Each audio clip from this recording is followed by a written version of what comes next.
starting with the biggest game of the week, the highest over-under, potentially two of the best quarterbacks in the league. This feels super exciting. Are you just starting everyone in this matchup, quite frankly? I mean, this is going to be the chalk. You look, one of the things that you do when you start talking about DFS matchups or you start looking for where your easy start sits are going to come is look at which games have the highest over-under. And Kansas City against Jacksonville, it just screams points in a way which, hopefully delivers. Last week, I don't think, with Travis Kelce sitting, I don't think we saw anything that wasn't expected. Marcus Valdez-Scantling ran the most routes. Sky Moore was in the slot plenty. The only kind of real surprise was that Noah Gray was outplayed by Blake Bell, really. Everything else kind of totted up. The lack of a Chiefs running game was slightly concerning in some ways. I think if you need a reason to hit pause on anyone, Pacheco is probably that, but he did have like 5 missed tackles on 8 rush attempts, which is very encouraging. And he out-targeted J.D. McKissick 4-2. So there's positives to be had there. I think in terms of players on the Jacksonville side of things, I mean, both these quarterbacks are in my DFS write-up, which if you want to read that, you can join Fantasy Sanctuary, choose the Golden Deck Chair package, works out less than the price of coffee a week. But like Trevor Lawrence looked fantastic. He was 4 of 4 in the red zone. He had 3 completed passes of 15 or more yards. And that's what we talked about in the offseason. But you want to see this Jags offense unlock the downfield passing game. And they really seem to do that. Travis Etienne, I mean, I was on the Tank Bigsby tank. We were all aboard on that.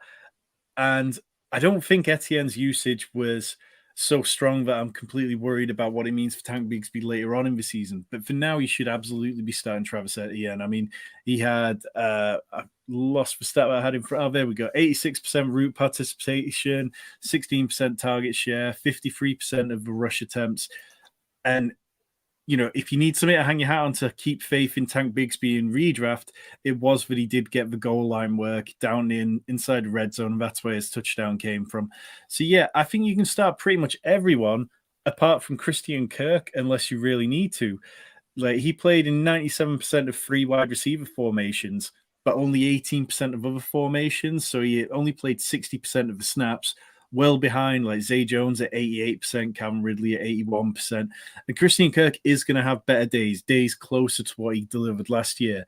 But right now it feels like that's going to be really tricky to decipher. So I'm sitting Kirk until I see differently.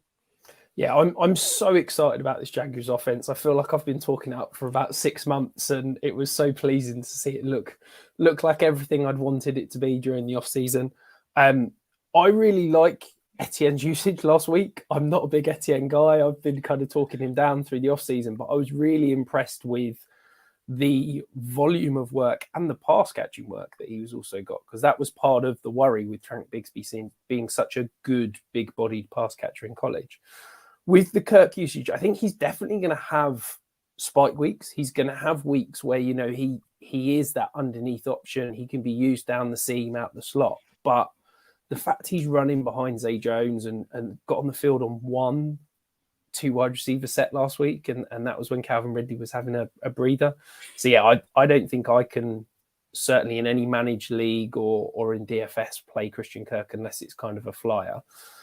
The thing that I know that you've said all offseason, the Kansas City receivers, there's not going to be one. It's going to be, a random collection of people each week.